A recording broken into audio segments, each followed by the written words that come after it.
大家好，我是42有13。看到我当前所在的区域，想必大家已经猜到，本期的主题同样是回顾魔兽世界60年代经典人物之一帕米拉的洋娃娃，又或者叫做达龙郡之战。让我们一起来看看17年前魔兽世界里的一个任务剧情是如何感动众多玩家的。视频分为2部分，前一部分先聊任务剧情，后一部分我们再来进行一些相关讨论。故事始于黑暗之门开启后25年。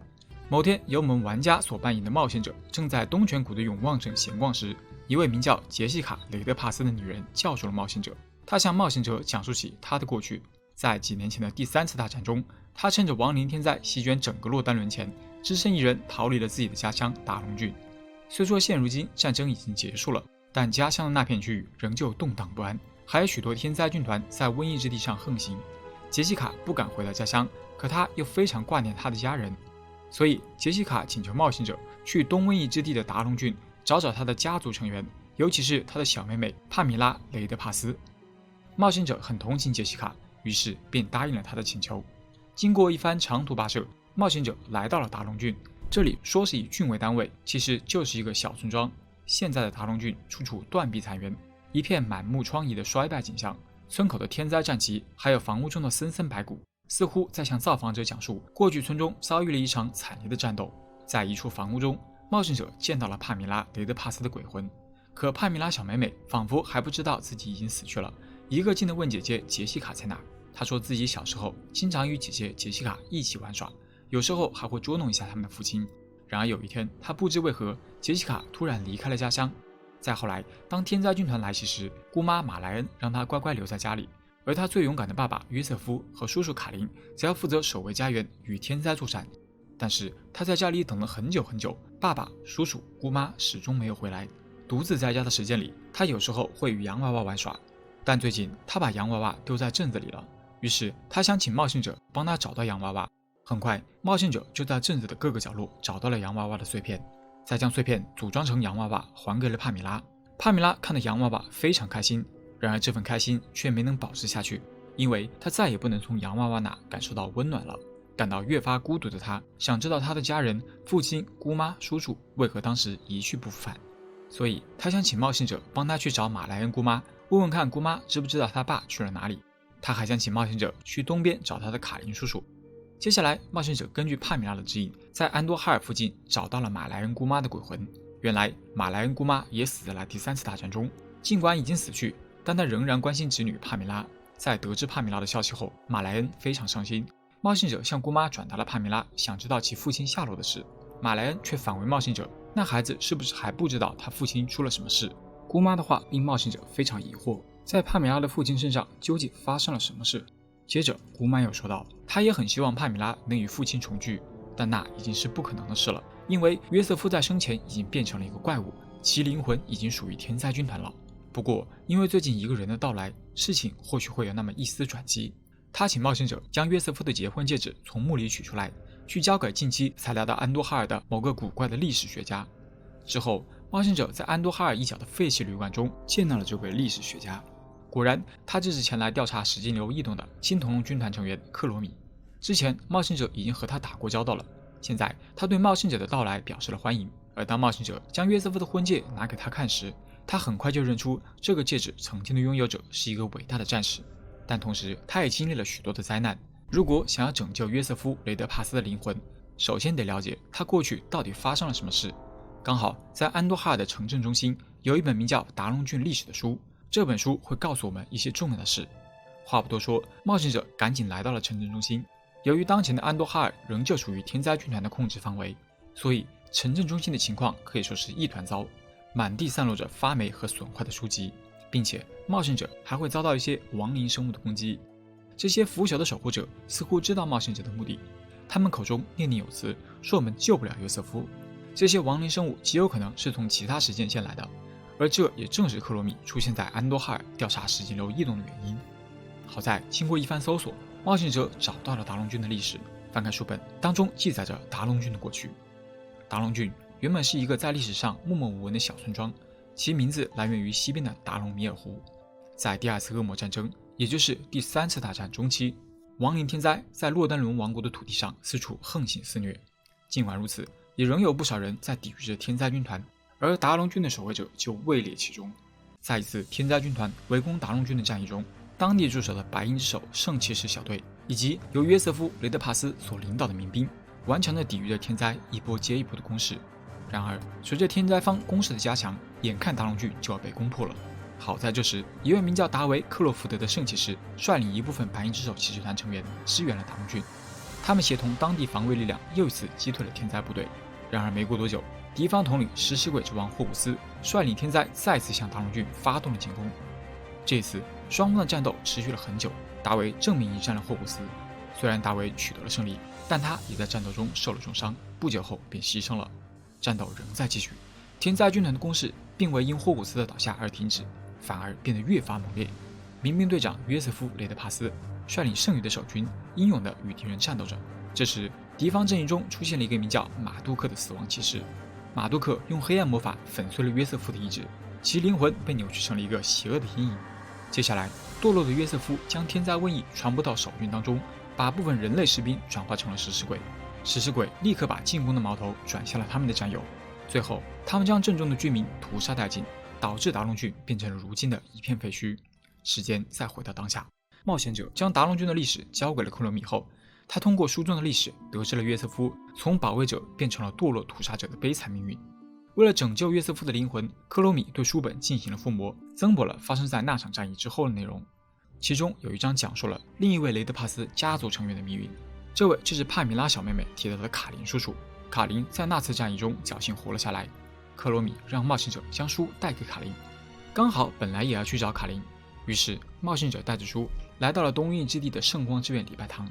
现在的卡林是银色黎明组织中的一员。见到卡林后，冒险者先是向其告知了帕米拉的消息。当卡林得知帕米拉的灵魂仍在世间受苦后，他宁愿与侄女交换位置，由自己来承受这份痛苦。可他终究是个凡人，无力改变已经发生的事情。接着，冒险者又将达龙郡的历史递给他。起初，卡林以为这本书和他之前看到过的一样，但随后他就发现书中的历史竟然有了更新，其中记载了霍古斯、马杜克、达维、约瑟夫和卡林的后续。通过这份记载，卡林先是让冒险者去取回霍古斯的颅骨、马杜克的破碎之剑、达维的圣器，还有雷德帕斯的盾牌，又让冒险者去解救那些被扭曲成食尸鬼的达龙郡保卫者的灵魂。最后，他还要冒险者从当时参与过达龙郡之战的天灾士兵身上搜集5份共鸣颅骨，因为克罗米告诉卡林，有了这些遗物和施法材料，他便可以设法拯救约瑟夫的灵魂。接下来，冒险者便依次去完成了这些任务。当冒险者把收集好的遗物拿到克罗米那后，克罗米对着遗物施展起了法术。之后，他将一个遗物包裹交给了冒险者，并嘱咐道：把包裹放置到达龙郡广场，便能够唤醒当时达龙郡之战参与者的灵魂，重现那场战役。如果冒险者能帮忙守住达龙郡，并击败堕落的约瑟夫，那么他的灵魂将会得到救赎。这会是一次危险难度较大的任务，因此最好能多召集一些同伴。在把遗物包裹放置到达龙郡广场后，那场战役的场景便重现了。只不过这时的与战双方都是以灵魂形态出现的，冒险者们会协助达龙郡守卫者一起对抗天灾士兵。一开始，圣骑士达维会指挥这场战斗，在共同击退了好几波天灾士兵后，敌方大将掠夺者霍古斯出现了，就如同历史记载的那般，在众人击败霍古斯后，达维因伤势过重退下阵去，指挥权交由民兵队长约瑟夫·雷德帕斯。战斗又持续了一段时间，死亡骑士杜马克出现，他控制并转化了约瑟夫。接下来，冒险者将合力击败堕落的约瑟夫。在一切都结束之后，达维和约瑟夫的灵魂会出现在广场上，达维会称赞冒险者的英勇之举，而约瑟夫则会感谢冒险者将他从黑暗之中解救了出来，并请求达龙郡的居民原谅他的背叛。但众人都知道他的背叛是天灾军团造成的，因此众人都宽恕了约瑟夫。冒险者来到帕米拉家，还没等冒险者开口，帕米拉小妹妹就已经知道了喜讯，也知道父亲即将与她团聚，因此她很欢迎冒险者来她家做客，还提前沏好了茶水。为了报答冒险者帮了他爸爸，他把约瑟夫的宝箱钥匙交给了冒险者。而在此之后，约瑟夫缓缓走向家中，他大声呼唤着他亲爱的女儿帕米拉。帕米拉听到了父亲的呼唤，激动地跑向了父亲。一时间，帕米拉小妹妹有太多的话想要和父亲分享，她太想念父亲了。而约瑟夫也同样非常想念帕米拉。温馨的一幕再次上演，约瑟夫终于回家了。这对父女在冒险者的帮助下团聚了，他们的灵魂也终于能笑着离开这片瘟疫之地了。那么，有关帕米拉洋娃娃的剧情到这里就告一段落了。其实就现如今来看，这条任务线的剧情没有波澜壮阔的史诗感，玩家扮演的冒险者也只是帮一对父女的灵魂重聚了。但你要知道，这是在17年前一个网络游戏中的支线剧情，剧情算不上史诗，可当年的魔兽编剧就是用一个个这样以小见大的任务，将艾泽拉斯活生生地展现在了玩家面前。这里我再拿一个小任务来举例子，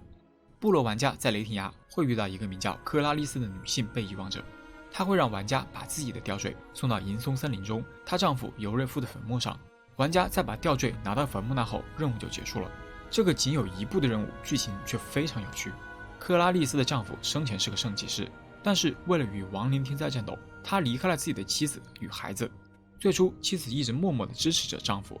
后来克拉丽丝及孩子被天灾杀害，扭曲成了亡灵生物，因此她变成了丈夫最想要消灭的怪物。她心中非常的埋怨丈夫没有在需要的时候保护自己和孩子。后来她才得知自己的丈夫已经战死了，还拜访了丈夫的墓碑，看到墓志铭上写着称赞的话语时，她心中又爱又恨，含着极其复杂的情绪，在墓碑上刻下了叛徒二字。这两个字既可以理解为丈夫背叛了家庭，又可以理解成是活着的妻子在埋怨已经死了的丈夫。然而当我们玩家看到这片墓地无人照料时，又会感叹到丈夫曾经为国捐躯，如今却落得墓地荒芜的境地，丈夫的付出无人知晓，只有妻子还惦记着她那又爱又恨的丈夫。虽然妻子在最初告诉我们她不想再跟丈夫有任何联系了，但事实上丈夫是她最想遗忘却又无法遗忘的人。这位丈夫玩家从头到尾没有实际上见过，但是我们通过这仅有一步的任务也足以了解到，在选择国与家的问题上，丈夫大义凛然地选择了前者，但最后的结局却是凄惨的。这无疑是大时代背景下的小人物悲剧。我举这个例子呢，就是想向大家说明，当年的魔兽仅用一个小任务就能还玩家一整个世界。60年代时期的任务文本真的是非常丰富，信息量极大，如果不仔细看任务中的描述，真的会错过很多内容，颇有一些硬核的味道。话说回来，虽然帕米拉与克拉丽丝的任务剧情不同，但他们都是在讲述有关亲情与家庭的故事。我很喜欢这种以小见大，以任务陈述世界观的方式。另外，帕米拉的任务线设计的也很有层次感，任务过程中不断引导玩家思考。一开始玩家不知道帕米拉的爸爸去哪了，但随着任务推进，逐渐了解到了达龙郡的历史，也知道了约瑟夫的悲惨经历。再到后来，克罗米设法唤醒了达龙郡之战的场景，玩家解救了约瑟夫的灵魂，直到最后父女终于能够团聚，感动了不少玩家。据说有不少人至今还把帕米拉小妹妹给的糖水茶留在银行里做纪念。当然，还有一些玩家是通过我家 MT 才知道帕米拉小妹妹的，因为动画更为生动具体地表现了这段剧情，其中的配音更是加分不少。要知道魔兽在60年代时很少有任务剧情是有配音的，所以在这一点上 MT 做得很棒，让很多不熟悉魔兽的人也知道了这样一个感人的故事。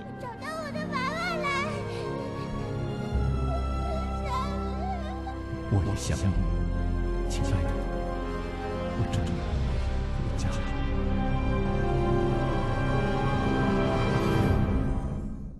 说到这里，有的观众可能想问，帕米拉的故事有没有后续呢？众所周知，魔兽在 4.0 版本时重置了东部王国和卡利姆多地区的任务线，这使得部分任务剧情有了新的进展。但很可惜，在 4.0 版本中，帕米拉的剧情并没有后续，暴雪只是重做并整合了这条任务线，把卡琳和克罗米调到了皇冠烧塔，使任务流程大幅度缩短了。有兴趣的朋友可以去体验一下。不过，虽然帕米拉的剧情没有后续，但是做完这条任务线后会有额外奖励。通过马车给的 buff， 可以在当前区域召唤帕米拉小妹妹与玩家同行，或许这样帕米拉也就不再感到孤单了吧。另外，在上期节目中，除了大家呼声最高的帕米拉任务线外，还有一条温德索尔的任务线也同样受到玩家追捧。是的，这条任务线同样很经典。那么有的观众可能会问，为什么我没有以这条任务线来做视频主题呢？这其实是因为温德索尔的剧情与编年史和官方漫画的剧情有冲突。在编年史中，是瓦里安国王与温德索尔回到暴风城，揭露了奥尼克西亚的阴谋，这样一来就与温德索尔的剧情冲突了。也不能说是编年史吃了这段剧情，而是重新编排了一下，并且官方将这段剧情的时间线定在了黑暗之门开启后26年，也就是游戏中 TVC 版本的末期，所以这段剧情我可能会放到后面再来详谈了。好了，那么本期的故事也讲得差不多了，我也该去洗头好好休息了。好了，那么我们本期视频就到这里，感谢大家的收看，我们下期再见。